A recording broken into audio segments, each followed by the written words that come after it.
Hi friends, welcome back to Pramees kitchen. ഇന്ന് നമ്മൾ ഉണ്ടാക്കുന്നത് നല്ല ടേസ്റ്റി ആയിട്ടുള്ളൊരു പലഹാരമാണ്.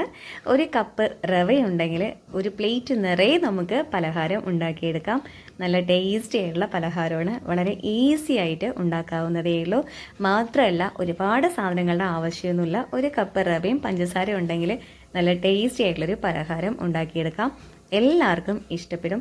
പ്രത്യേകിച്ചും കുട്ടികൾ കഴിക്കുകയാണെങ്കിൽ അവർ അത് വീണ്ടും വീണ്ടും ചോദിച്ചുകൊണ്ടേയിരിക്കും. അത്രയും ടേസ്റ്റിയാണ് കേട്ടോ. അപ്പോൾ വീഡിയോ ഇഷ്ടമായാൽ എല്ലാ കൂട്ടുകാരും ഒന്ന് ലൈക്ക് ചെയ്ത് കമൻറ്റ് ചെയ്യുക. നമ്മുടെ ചാനൽ ആദ്യമായിട്ട് കാണുന്ന കൂട്ടുകാരുണ്ടെങ്കിൽ ഒന്ന് സബ്സ്ക്രൈബ് ചെയ്ത് സപ്പോർട്ട് ചെയ്യാൻ കൂടെ മറക്കല്ലേ. അപ്പോൾ നമ്മളിതേ പലഹാരം ഉണ്ടാക്കാനായിട്ട് ഒരു പാത്രം അടുപ്പത്ത് വെച്ചിട്ടുണ്ട്, സ്റ്റൗവിൽ വെച്ചിട്ടുണ്ട്. ഇനി അതിലേക്ക് നമുക്ക് 2 കപ്പ് വെള്ളം ഒഴിച്ചു കൊടുക്കാം. ഇനി വെള്ളം നല്ലതുപോലെ ചൂടായി വരുമ്പോൾ നമുക്ക് അതിലേക്ക് 1 കപ്പ് പഞ്ചസാര കൂടെ ചേർത്ത് കൊടുക്കാം. നമ്മൾ വെള്ളം എടുത്തിട്ടുള്ള അതേ കപ്പ് കൊണ്ട് തന്നെ 1 കപ്പ് പഞ്ചസാരയാണ് എടുത്തിട്ടുള്ളത്. ഇതേ വെള്ളം നല്ലപോലെ ചൂടായി വന്നിട്ടുണ്ട്. ഇനി നമുക്കതിലേക്ക് പഞ്ചസാര ചേർത്ത് കൊടുക്കാം. പഞ്ചസാര നല്ലതുപോലെ അലിഞ്ഞു വന്നിട്ടുണ്ട്. ഇനി നമുക്കതിലേക്കൊരു 1/4 സ്പൂൺ ഏലക്ക പൊടിച്ചതും 2 സ്പൂൺ നെയ്യും ചേർത്ത് കൊടുക്കാം.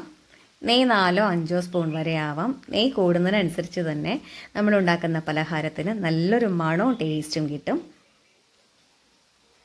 നെയ്യ് നല്ലതുപോലെ വെട്ടിത്തിളച്ച് വന്നിട്ടുണ്ട്. ഇനി നമുക്കതിലേക്ക് 1 കപ്പ് റവ കൂടെ ചേർത്ത് കൊടുക്കാം.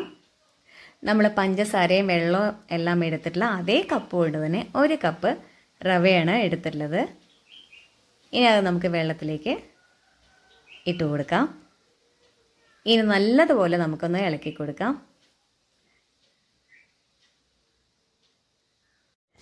പഞ്ചസാരയൊക്കെ നല്ലതുപോലെ അലിഞ്ഞ് വന്നിട്ടുള്ള വെള്ളമാണ്. പഞ്ചസാര ചേർത്തുള്ള വെള്ളം ആയതുകൊണ്ട് തന്നെ ആ 1 കപ്പ് റവയും കൂടെ ചേർക്കുമ്പോൾ നല്ലൊരു മധുരം കിട്ടും. അതിനാണ് നമ്മൾ 1 കപ്പ് റവയ്ക്ക് 1 കപ്പ് പഞ്ചസാരയാണ് നമ്മൾ എടുത്തിട്ടുള്ളത്. അപ്പോൾ തരി കൂടുതലുള്ള റവയാണെങ്കിൽ അത് ഒരു 1/4 കപ്പ് വരെ നമുക്ക് പഞ്ചസാര ചേർത്ത് കൊടുക്കാം കേട്ടോ. അപ്പോഴേ ആ പലഹാരത്തിനൊരു ടേസ്റ്റ്, നല്ലൊരു മധുരം ഉണ്ടാവുള്ളൂ. അല്ല മധുരം കൂടുതൽ വേണമെന്നുണ്ടെങ്കിൽ അതിൽ കൂടുതൽ വേണമെങ്കിൽ ചേർക്കാം. അല്ല കുറവാണെങ്കിൽ അതും നിങ്ങളുടെ ഇഷ്ടത്തിനനുസരിച്ച് കുറയ്ക്കാം കേട്ടോ. ഇത് റവയെല്ലാം നല്ലതുപോലെ ഒന്ന് വെന്ത് വന്നിട്ടുണ്ട്. ഇനി നമുക്കതൊരു പാത്രത്തിലേക്ക് മാറ്റാം. ഇനി അത് ചൂടാറിയതിന് ശേഷം നമുക്കൊന്ന് കുഴച്ചെടുക്കാനും വേണ്ടിയിട്ട് അതിനും കൂടെ സൗകര്യത്തിന് വേണ്ടിയിട്ടാണ് ഞാൻ ഇതുപോലൊരു ബേസിൻ എടുത്തിട്ടുള്ളത്. അപ്പോൾ നമ്മളിതേ റവയെല്ലാം പാത്രത്തിലേക്ക് മാറ്റിയിട്ടുണ്ട്. ഇനി അതൊരു ചൂടാറുന്നത് വരെ നമുക്കത് മൂടി വയ്ക്കാം.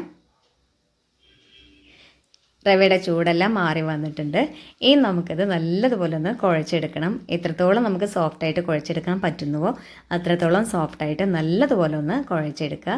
നമ്മൾ ചപ്പാത്തിയുടെ മാവൊക്കെ എങ്ങനെയാണോ കുഴച്ചെടുക്കുന്നത് അതുപോലെ തന്നെ കുഴച്ചെടുക്കുക. നല്ല സോഫ്റ്റായിട്ട് വരുന്നത് വരെ നമുക്ക് കുഴച്ചെടുക്കാം. ഇത് റവയെല്ലാം നമ്മൾ നല്ലതുപോലെ സോഫ്റ്റായിട്ട് കുഴച്ചെടുത്തിട്ടുണ്ട്. ഇനി നമുക്കത് കൈവേളയിൽ വെച്ച് റൗണ്ട് ഷേപ്പിൽ നമുക്ക് പരത്തിയെടുക്കണം.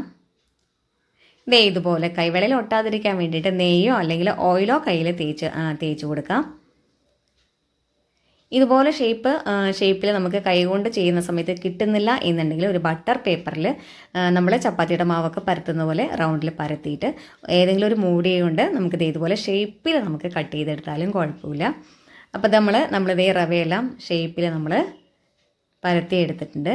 ഇനി അത് ചൂടായ എണ്ണയിലേക്ക് നമുക്ക് ഇട്ട് കൊടുക്കാം.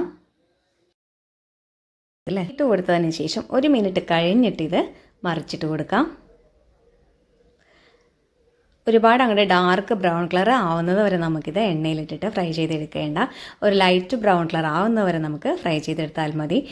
ഡാർക്ക് ബ്രൗൺ കളർ ആവുന്നവരെ ചെയ്താൽ അത് കുറച്ചൊന്ന് ഹാർഡായിട്ട് മാറും. നമുക്ക് കുറച്ച് സോഫ്റ്റായിട്ട് കിട്ടാനായിട്ട് നമുക്ക് ലൈറ്റ് ബ്രൗൺ കളർ ആകുമ്പോൾ നമുക്ക് എണ്ണയിൽ നിന്നും കോരി മാറ്റാം. 2 ഭാഗവും ഒരുപോലെ ഫ്രൈ ആയി വരാൻ വേണ്ടിയിട്ട് 2-3 പ്രാവശ്യം ഇതുപോലെ തിരിച്ചും മറിച്ചിട്ടും ഇട്ട് കൊടുക്കുക.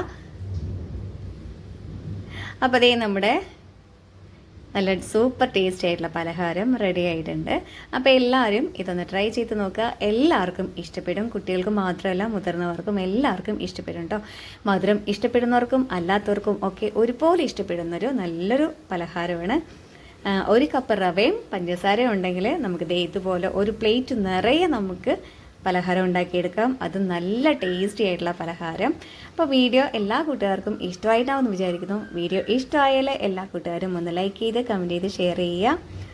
ഇനി അടുത്തൊരു വീഡിയോ ആയിട്ട് വരുന്നത് വരെ എല്ലാ കൂട്ടുകാരോടും സ്നേഹത്തോടെ ബൈ.